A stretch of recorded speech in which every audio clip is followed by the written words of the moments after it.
Hey noobs, welcome back to another edition of Dirt Cheap Dirt Jump Bike Build. I'm pretty excited about this one because the bike is looking pretty different. But before we have a close look at that, let's just take a look at where we've come from on this journey. This picky here is me fanging down the front paddock at Mum's on Christmas Day 2008. My big brother, who had a real job, bought this Avanti derelict, and I'm fairly sure after this day it was never ridden again. And I never rode again, just because life and grown-up stuff. But fast forward over 10 years and I've found myself riding again, and bloody loving it. Turns out Big Bro still had the derelict, and he's let me have it. So I'm checking the Googles to get some ideas for potential upgrades when I find this. The bike was recalled in 2011. So the lovely people from my ride took the derelict away and replaced it with this. A brand new Scott Voltage YZ10. Unfortunately not the all-out DJ model, the YZ 0.1. After a few weeks of building it up with bobs and bits from the Bits and Bobs box, I quite liked it. It's a fun bike, but needs work. It doesn't feel like a genuine DJ. Which brings us to today's upgrades.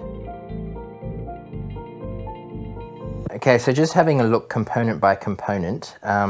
The main thing from the last video was the stem was quite long. This is a stock stem off a Norco 125 dirt jumper bike. And that also came along with the handlebars from the Norco dirt jumper. They're a bit higher than what I had on the last time round. Similar width. Yeah, they feel nice. I like them. Moving down, we've got new forks. These are Manitow, if that's how you say it, Circus dirt jump forks, dirt jump specific forks. So they're 100mm travel and pretty stiff. And yeah, they're in great condition. They look quite nice, so I'm keen to see how they feel. The rims, I don't know what they are, but they're actually, funnily enough, they're off a Norco 125 dirt jump bike as well, and as is the fork, I should add. If we move towards the back, we've got the same rim on the back. Our drivetrain, we've gone single speed again, but this one is actually specifically purpose built for a dirt jumper, so the gear ratio will be right. It was much too light to pedal on the last one, so this should be much closer to that sweet spot that you want for dirt jumping. So that whole drivetrain and cranks and pedals, that's actually all from a Norco 125 dirt jump bike. If we look over here, we've got a nice hydraulic haze disc brake. That's actually taken off a Norco 125 dirt jump bike. So I think that should go pretty well. Now we've got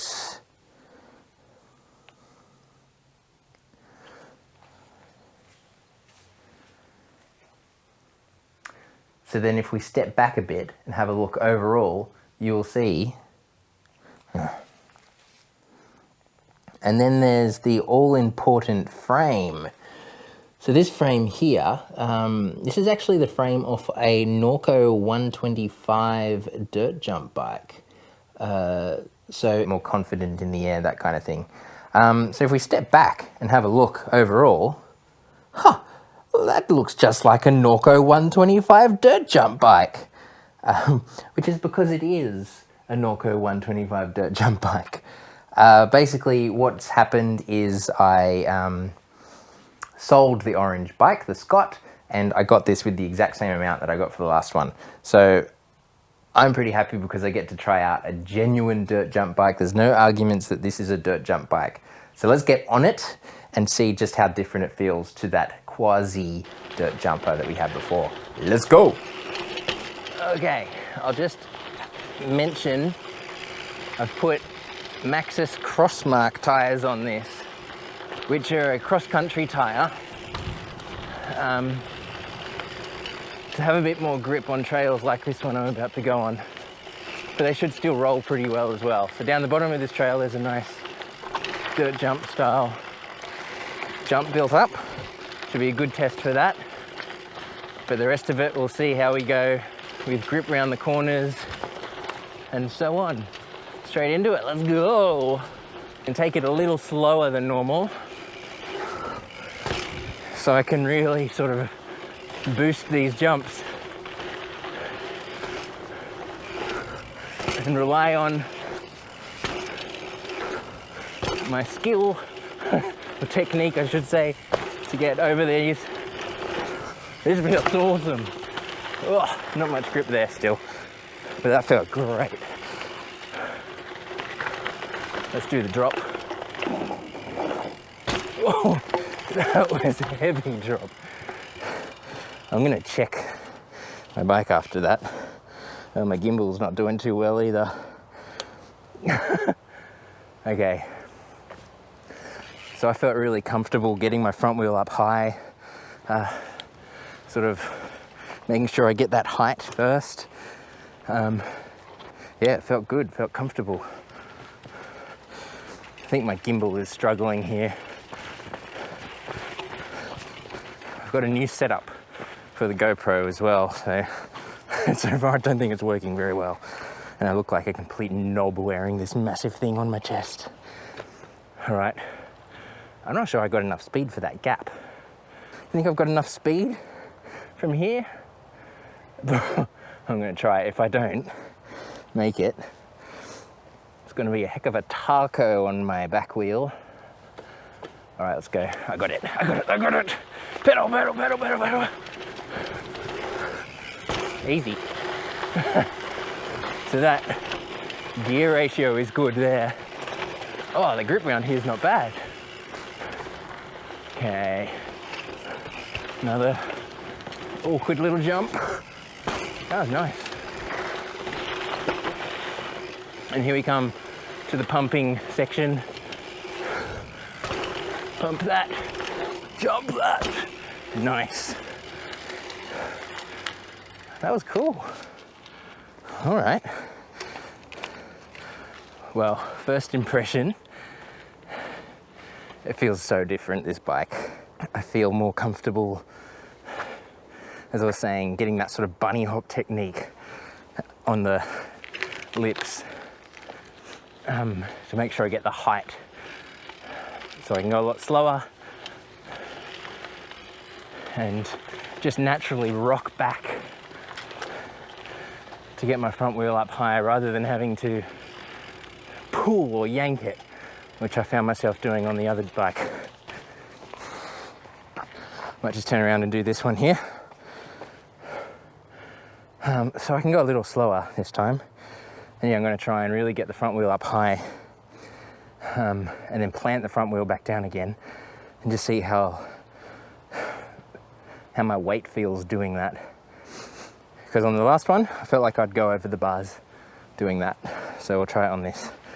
Here we go.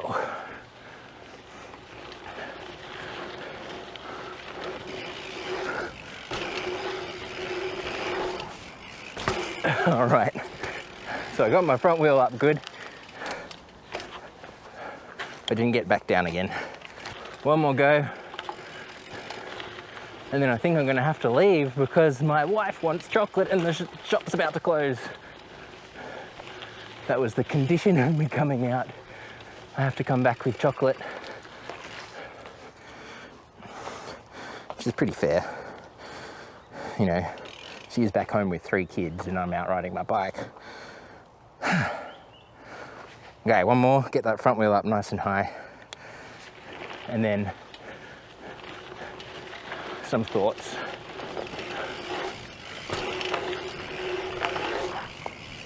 Oh, jeez.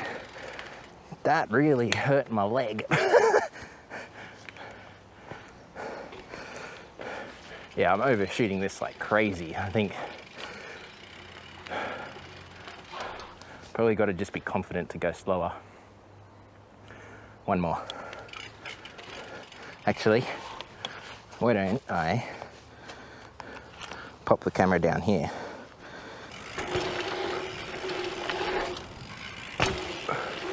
Felt good.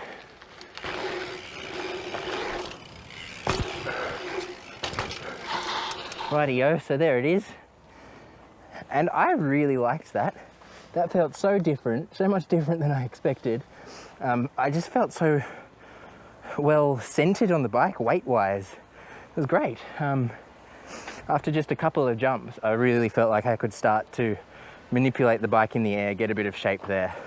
So I'm looking forward to taking it to some proper dirt jumps. I'm having a bit of a session there, we'll do that soon. But in the meantime, let me know what you think this needs. So as I said, it's a stock Norco 125 at the moment.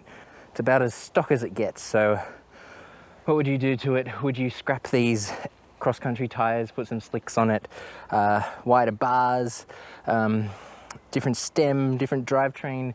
The shocks, to be honest, I'm not worried about the shocks at this stage, but I don't know.